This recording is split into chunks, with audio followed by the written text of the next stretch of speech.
Cine Recap PH. Maligayang pagbabalik sa Cine Recap PH. Warning, spoilers ahead. Ang pelikulang itatampok natin ngayon ay patungkol sa isang con artist na sinadyang magpaaresto sa pulisya upang takasan ang gustong pumatay sa kanya, ngunit nagpahuli rin sa mga pulis ang hitman para lang masundan siya sa loob ng kulungan. Ang pelikulang ito ay ang American action thriller film na ipinalabas taong 2021 na pinamagatang Cop Shop. Bago tayo magpatuloy, paki-like ang video at mag-subscribe na din sa channel na ito. Maraming salamat. Sa isang maliit na bayan ng Nevada, ang rookie police officer na si Valerie Young kasama ang sarhento na si Michelle na padaan sa isang kainan para bumili, balak regaluhan ng pulis ang anak ng baril sa nalalapit nitong kaarawan. Sa mga oras ding yun isang lalaki na nagngangalang Teddy Mureto na tila may tinatakasan sakay sa kotse ng pulisya na puno ng tama ng baril, nakatanggap naman ng ulat ang dalawang pulis na may nangyayaring gulo sa isang kasino na agaran nilang pinuntahan. Pagdating sa lugar na inabutan na ng dilim, may nangyayaring riot at agad itong pinatigil ni Val sa pagpapaputok ng baril ngunit may sumuntok sa kanya, sinadya ito ni Teddy upang magpauli sa pulisya. Dahil dito inaresto siya at dinala sa kanilang istasyon upang matakasan ang humahabol sa kanyang tao na napag-alamang may tama ito ng baril. Nakakita naman ang mga nagpapatrulyang pulis ng sasakyan na tadtad ng tama ng bala at walang nakitang tao. Inulat nila sa sarhento ang nakita ngunit may bumangga sa kanilang isang sasakyan, lasing ang nagmamaneho nito na agaran din nilang inaresto sa muntik ng makapatay ng dalawang pulis. Sa presinto habang ginagamot ni Val ang sugat ni Teddy, hinala niyang sinadya nitong magpaaresto na mayroon siyang tinatakasang tao pero ayaw itong magsalita.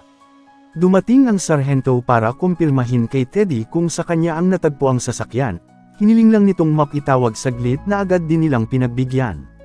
Napanood niya sa balita ang pagpatay sa Nevada attorney na ikinakabahala nito, hindi niya rin makontakt ang dating asawa upang balaan na kailangan nilang lumisan ng anak sa ligtas na lugar. Matapos nito dinala na siya ni Val sa kanyang selda upang doon magpalipas ng gabi. Dumating naman sa istasyon ang dalawang pulis dala ang lasing na muntik ng makapatay sa kanila. Natagpuan nila sa lalaki ang isang device na sinasabi nitong gamot niya para sa diabetes. Itinabi na nila muna ito at ikinulong ang lalaking lasing sa katapat na selda. Paglabas ng pulisya ang lasing na bagong pasok ay nagpapanggap lang pala, siya ay si Bob Vidic, isang professional contract killer na ipinadala upang patayin si Teddy kaya din ito sadyang nagpahuli. Nang malaman ito ni Teddy balak niyang humingi ng tulong ngunit nagbanta si Bob sa kanyang pamilya, dahilan ng natigilan ito at nagpanggap na lang na hihingi ng pagkain. Pag-alis ng pulis nakipagsundo si Teddy para sa kanyang buhay pero wala nang ibang bagay pang maging kapalit para sa kanyang kalayaan. Pinawi na lang ni Teddy ang pag-alala sa kanyang kaligtasan dahil napapalibutan sila ng pulisya na siguradong hindi rin siya magagalaw nito doon, hindi niya alam may inihanda pala ang hitman na nag-aantay na lang ng ilang minuto. Samantala, ang isa sa police officer na nagngangalang Huber ay may ginagawang katiwalian na ngayon ay nagbabanta sa kanyang buhay, palihim niyang kinuha ang mga ebidensya nang walang malay ang mga kasamahang pulis. Balik sa loob, kilala na ni Teddy si Bob bilang maalamat sa pagiging makahayop sa pagpatay. Sinusubukan niya pa ding makipagsundo at nakahandang magbayad ng malaki pero alam ni Bob na ang pera niya ay ninakaw lang nito sa kanyang employer. Ngunit hindi na patungkol sa pagbawi sa pera kung bakit siya ipinadala doon kundi ang patayin na ito. Nakakuha naman ng impormasyon si Val kay Teddy na ilang beses na itong naaresto pero hindi pa nakukulong. Ang sarhento kanina pa hinahanap si Huber para sa kanyang pinapagawa. Nagpunta siya sa banyo pero hindi niya ito nakita matapos magtago ng pulis dahil sa problemang pinasok niya. Maya-maya pa sa kulungan, nagising ang kasama ni Bob sa loob na inaresto din ng pulis siya sa paglalasing. Pinayuan niya ang lalaki na nakakasira ng atay ang pag-iinom ngunit pinag-iinitan lang siya ng bilanggo. Dumating na ang oras na hinihintay ng hitman kung saan ang dala niyang device ay naglabas ng matinding usok. Nagkaroon ng alarma ng sunog sa buong gusali sa kanito binanatan ang lalaki sa selda habang humihingi ng tulong si Teddy sa pulisya. Pagpasok ng sarhento nagpanggap si Bob na inatake ang kasama dahilan ng pinagbuksan ito sa kabila ng mga babala ni Teddy. Doon na nakakuha ng pagkakataon ng hitman sa pulis at pinagbabaril ang target pero nagawang makapagtago ni Teddy na ikinaalarma ng lahat, ngunit nang tatapusin na niya si Teddy dumating si Val at napigilan ito sa binabalak na pagpatay. Dumating ang iba pang pulisya dahilan ng napilitan na siyang sumuko at dinala sa pagamutan ng sugatang bilanggo. Ipinusas naman ni Val si Bob sa selda nang hindi na makawala pa at agarang tinulungan ang sarhento. Dahil sa nangyari nahihirapang makahinga ang sugatang bilanggo, gumawa ng paraan si Val dahil mamamatay ito bago pa dumating ang ambulansya habang may tinatawagang tao si Huber. Habang abala ang lahat, naghanap siya ng records ni Bob pero wala itong makita. Nahuli ito ng kasamahan na nagtataka sa pagiging interesado niya sa bilanggo nila. Bumalik ulit si Val sa loob ng selda upang alamin ang katotohanan sa pagkatao ni Teddy kung bakit siya gustong patayin ni Bob ngunit ayaw itong magsalita. Nang balaksan ng pagsamahin ng pulis ang dalawa sa iisang kulungan na pilitan na din ito. Inamin niyang isa siyang conman artist na nagtatrabaho sa mga kriminal na employer, kasama sa nilalakad niya ang Nevada attorney ngunit pinatay ito nang hindi niya masuhulan at ginamit ang naitalang pag-uusap nila upang gamitin sa kanya.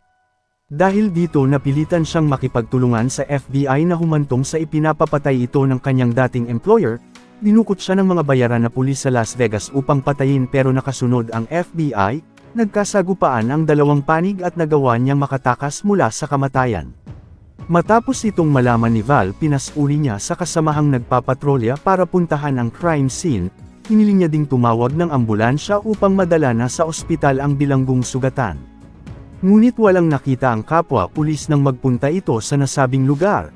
Nang ipapahanap niya na lang ang records ni Bob Riddick na sabi ng pulis na nauna nang naghanap si Huber na ipinagtataka ng mga ito sa kung anong dahilan. Nakausap din ni Val ang Las Vegas police officer na si Dina Shear na naghahanap kay Teddy. Sinabi nitong natagpuan nilang patay ang asawa at anak niyang palutang-lutang sa lake habang itinatanggi ang insidente ng shootout ng FBI at kapwa korap na pulis na kasalukuyan niyang nililinis. Pagbalik ng pulis sa loob inalam ni Teddy ang kalagayan ng pamilya, pero hindi sinabi ni Val ang katotohanan kahit nag-alala ang bilanggo sa kalagayan ng asawa at anak. Maya-maya pa sa labas ng presinto, isang sasakyan ang dumating habang abala ang nagbabantay na pulis sa pag-iimbestiga sa katauhan ni Bob. Nakita niya ang nagngangalang Anthony Lamp na may ugnayan kay Bob. Ito din pala ang lalaking dumating na nagpapanggap na magdadala ng lobo para kay Huber na isa ding contract killer at pinatay ang walang kalaban-laban na pulis. Dumating din sana ang ambulansya na magsusundo sa sugatan pero pinatay niya din ang mga ito. Isa pang pulis ang dumating na nagulat sa mga nakita, nagpanggap ulit na delivery ang killer at pinatay ang pulis. Nang lapitan niya ito dumating si Val ngunit may dala palang malakas na uri ng armas ang killer. Narinig na lang ng sarhento ang putukan subalit pinatay ito ni Huber maging ang sugatang bilanggo. Nagtungo naman si Val sa kulungan para doon magtago, habang pinapaulanan siya ng bala pinalitan nito ang password ng pintuan sa nakipagpalitan at nagtago sa loob ng hindi na niya kayanin. Natamaan pala siya ng sarili niyang baril dahilan ng nahirapan na itong gumalaw. Nakipagsundo si Teddy na pakawalan siya para matulungan ang pulis na gamutin ang sugat. Tumawag ng backup si Val pero patay na ang mga kapwa kapulisan maliban kay Huber. Sinubukang sirain ng killer ang pintuan pero hindi ito umubra dahil sa bulletproof na mga pader. Magkakilala si Bob at ang hitman dahil kapwa sila parehong contract killer. Lumabas na kakompetensya niya ito para patayin si Teddy na kanya ding target. Binalaan siya ni Bob na may kontrata na sa kanya. Kung itutuloy niya ang pagpatay kay Teddy kukunin niya ang malaking nakapatong sa ulo nito ngunit hinamon lang siya ng kapwa hitman. Pag-alis niya doon patuloy na humihingi ng tulong sa kapwa pulis si Val gamit ang radyo, pero wala talagang sumasagot habang patuloy naman itong hinihikayat ni Teddy na pakawalan siya upang matulungan ito. Maya-maya pa dumating si Huber na sinusubukang buksan ang pinto, binalaan ito ni Val sa armadong killer pero sinabi ng pulis na umalis na ito na mukhang hindi kapanipaniwala. Dahil pinalitan niya ang password hindi mabuksan ng korap na pulis ang pintuan, nang hinihikayat niya si Val na ibigay ang password naghinala na ang pulis at naalala ang pagiging interesado niya sa bilanggo, lalo na nang alam ni Huber ang totoong pangalan ni Bob samantalang John Doe ang nakaproseso sa kanila. Lumabas na ang totoong pagkatao ng pulis na kasabwat siya ng asasin na umatake sa kanila. Dahil hindi naman sila makapasok balak na lang nilang sirain ang pader na konektado sa kulungan. Alam ni Bob na maghahanap ang mga ito ng ibang daan para makapasok, at sigurado siyang si Teddy ang uunahin nilang patayin sa mahirap na paraan. Sa takot ni Teddy hiniling niya ulit kay Val na pakawalan siya upang matulungan niya ang pulis dahil wala na siyang ibang pag-asa. hiniling din ni Bob na siya ang pakawalan pero mas lalong hindi ito pumayag hanggang sa magsimulan ng magbutas ng pader ang dalawa.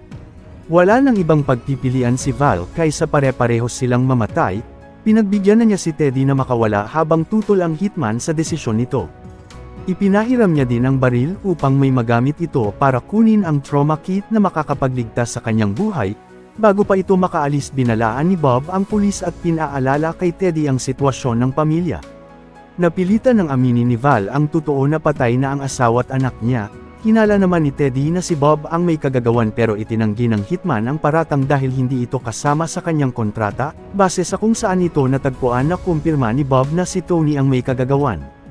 Sa ngayon wala nang ibang hangad si Teddy kundi maipaghiganti ang pamilya sa killer. Dumating din ang pulisya na galing sa pagpapatrolya na nagtataka sa naririnig na ingay. Naabutan nila sa loob si Huber kasama ang assassin, pero nabaril ni Tony ang dalawang pulisya at ipinapapatay kay Huber ang natitirang buhay. Bago niya pa nagawa dumating si Teddy dahilan ng mabilis na nagtago ang dalawa, nakuha naman nito ang naiwang baril ng assassin. Sa loob ng kulungan, kinumbinsi ni Bob ang pulis na pakawalan din ito, dahil kilala niya si Teddy na siguradong hindi na siya babalikan pa para tulungan. Hindi tumugon si Val dahil alam niyang isa itong mamamatay tao. Nalaman ni Bob na kasal ang pulis at mayroon itong uuwi ang pamilya, kinumbinsi niya ito na siya na lang ang pag-asa niyang makaligtas at makauwi sa mahal niya sa buhay. Habang patuloy na pinaghahanap ni Teddy ang assassin para sa paghihiganti, namatay ang mga ilaw sa buong gusali at nagbukas ang tubig sa banyo dahilan ng lalong hindi niya ito makita. Nagawa namang makatakas ni Huber palabas, pero nahuli ito ni Bob matapos siyang pakawalan ni Val at pinahirapan ang korap na pulis. Patuloy pa ding hinahanap ni Teddy ang assassin, narinig niyang ikinikwento nito kung paano pinatay ang pamilya niya nang hindi makatao. Nag-ikutan sila pareho sa loob hanggang mapatay ng killer si Huber. Doon na sila naglaban ni Bob na nagawa pa siyang masugatan pero ginamit ni Bob ang pagkakataon upang mapuruhan ang kapwa hitman. Nakasunod din doon si Teddy, nakipagsundo naman ang contract killer ng tigil putukan upang maipaghiganti nito ang pamilya bago ituloy. Tumakas na si Bob pagkatapos at doon na isinagawa ni Teddy ang paghihiganti.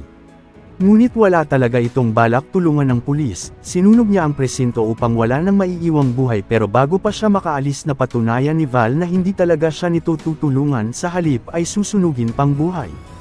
Tinangka siyang patayin ni Teddy na mabilis na natakasan ng pulis, umakyat sa itaas si Teddy na nakakuha ng magagamit na armas, sumunod din si Val na nakapagtago sa opisina ng sarhento at nakuha ang baril na regalo dapat nito sa anak. Patuloy na nagpapalitan ng putok ang dalawa hanggang sa magawa itong matamaan ng pulis. Nahulog si Teddy sa ibaba at nakakuha ng armas ngunit tinamaan ang dalawa ng malakas na pagsabog. Ganun pa man, nakakuha si Val ng isa pang bala na magagamit. Sinubukan namang tumakas ni Teddy pero bago niya pa nagawa na tamaan ito ng asintadong pulis. Ngunit nang tatapusin na niya dumating si Dinashir upang pigilan ito, nang balak siyang tuluyan ng kurap na pulis na iligtas ito ni Bob mula sa kamatayan sa kanito tinapos ang target na si Teddy at tinulungan ng pulis na sugatan. Sa huli, matagumpay na natapos ni Bob ang kontrata dala ang bag at ang ulo ni Tony bilang mayroon itong malaking halaga na nakapatong. Dito na nagtatapos ang ating kwento, sana nagustuhan nyo. I-like ang video at mag-subscribe na din sa channel na ito. Maraming salamat sa panunood, hanggang sa muli. Paalam!